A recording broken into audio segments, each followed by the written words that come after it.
Hello! Today I am going to try out the Dugato artist brushes, the 1 through 10 round brush set. I bought these on Amazon. I had seen on one of the pages I followed that they were pretty good brushes for the price. I think they were around $10. I bought them for a watercolor class I taught this last Saturday at our church, and I thought I would try them out myself because I didn't get a chance to at the class. I'm going to use my homemade sketchbook. In it is Canson watercolor paper, Canson XL watercolor paper, which is kind of a budget watercolor paper. It's not cotton, but I find that it works pretty well with watercolors, and since this was my first sketchbook I'd ever made, I wanted to use fairly cheap paper in it since it was kind of an experiment. I have this unopened package. I also have another package that's been opened, and some of the brushes were used by the participants at my watercolor class. I'm also going to use one of my favorite palettes, the Kuretake, Gansai Tombi Kuretake Art Nouveau palette. I love all the colors in this. So let's see, I need to find a blank page here. I think I'll just start by swatching a little bit. I'll just use this size 7 since it's already opened here.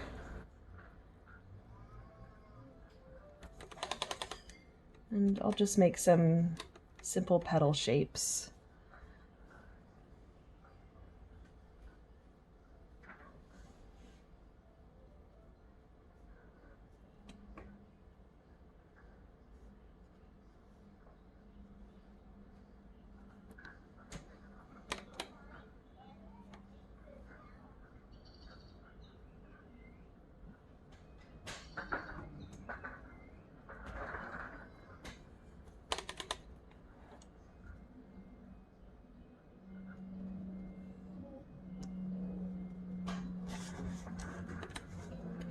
Yeah, these work pretty well, I think, so far. They still stay at a nice point. I like a brush with a little snap so that when you push down and then drag it back, it comes to a nice point again. And it doesn't feel like it's all floppy.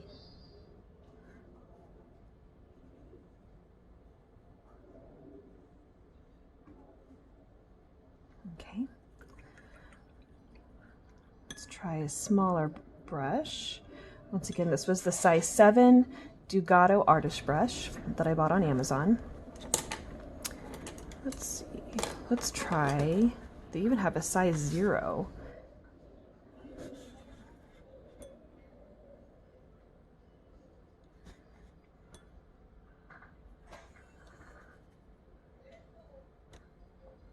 Okay, I'm going to use the size 0 brush to just put a few little lines here.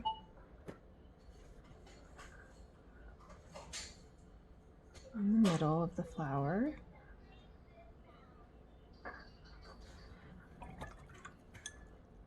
Now this one looks like it got a little bit damaged in my little box, so I think I'll try the size 1 instead.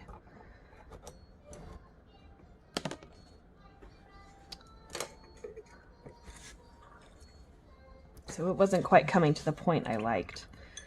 I'm not sure if that's going to be a thing with these brushes or if it was just because it got caught in between 2 brushes in my box.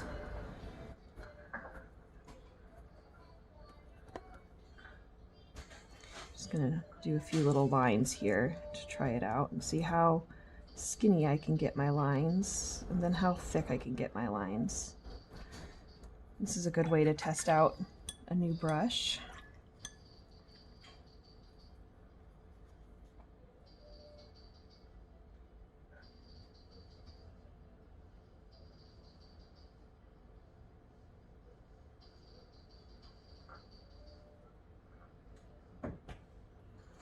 Yeah, that's nice.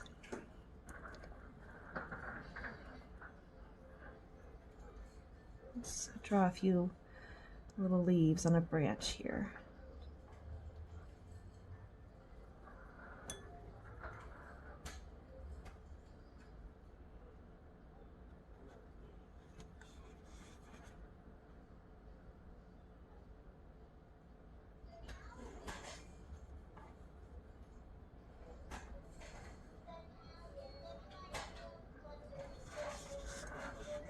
Just drawing a little line.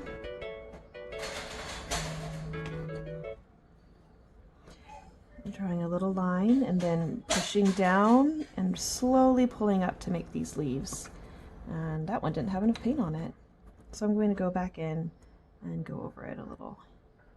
This one might look a little bit blotchy because I have so much water on it. But I'm just going to I just dried off the brush a little bit. And when you make mistakes with watercolor, a lot of times you can dab them with water and then get a paper towel and it'll come right up. See, that little blotch on the side isn't even there anymore. It's one thing I really love about watercolor. It's forgiving in that way.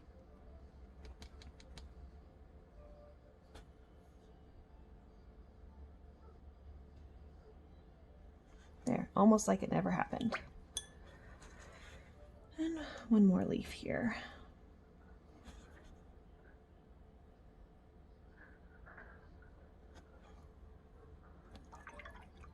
All right, so that was the size 1 brush. Now that this one's a little bit more dry, the flower, I think I'll go in and add a little bit more of that darker color, just to add a few more itty bitty little lines here. I didn't do the first ones in the right direction. I'm still kind of trying to figure out how to make these little lines and flowers.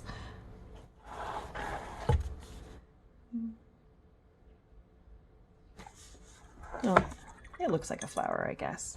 Then I'll use a little bit of my yellow, a little bit of this darker brown, and make the little stamen and pollen in here. Then I'll get, let's see, the size 2 brush and make a few leaves around the flower with a darker green this time. So I start close to the... Well, my camera died, so I am done with the leaves now. Next, I think that I will put a little bit of ink around it.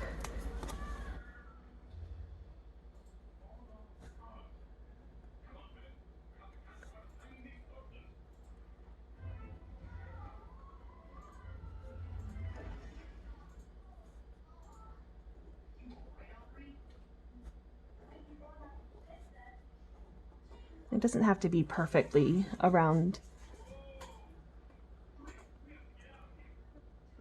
the colored drawing here.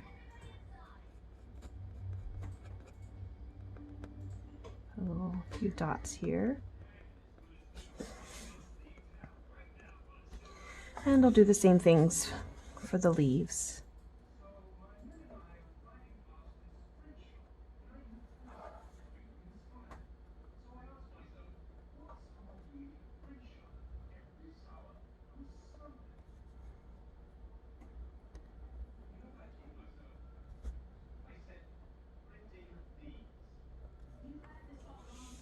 And I have one leaf back here that was a mistake, but I kind of covered up with other leaves.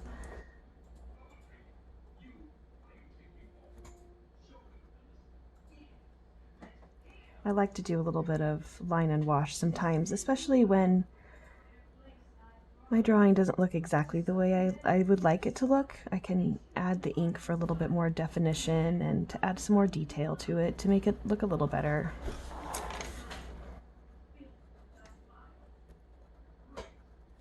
And sometimes I like to add some gold ink or silver or white with some Uniball Sino jet pen, gel pens.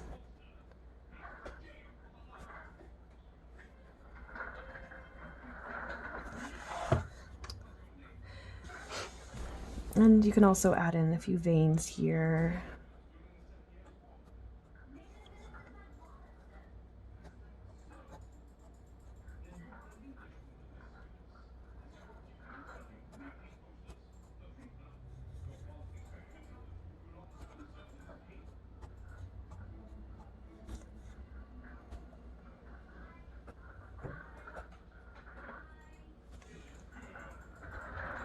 So overall, I did like these Dugato artist brush pens.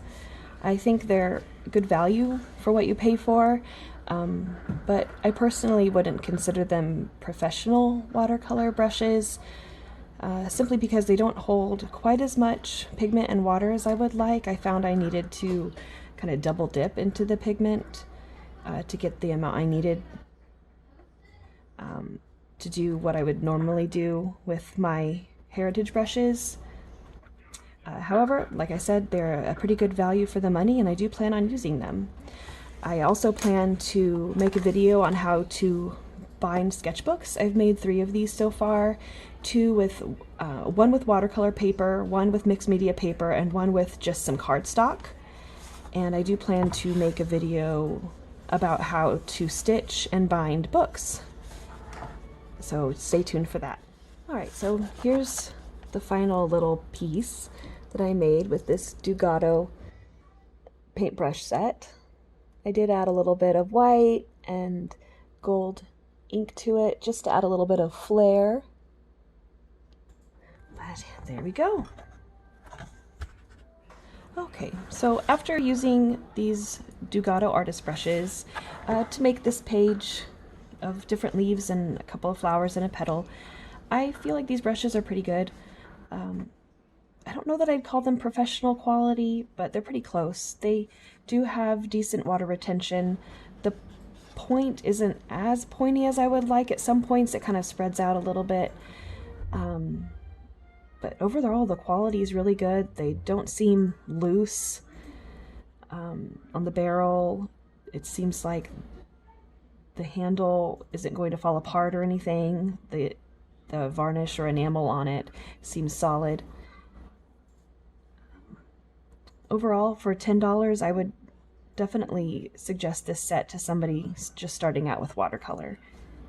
I hope you've enjoyed this video, and I hope you have a good day wherever you are. Goodbye.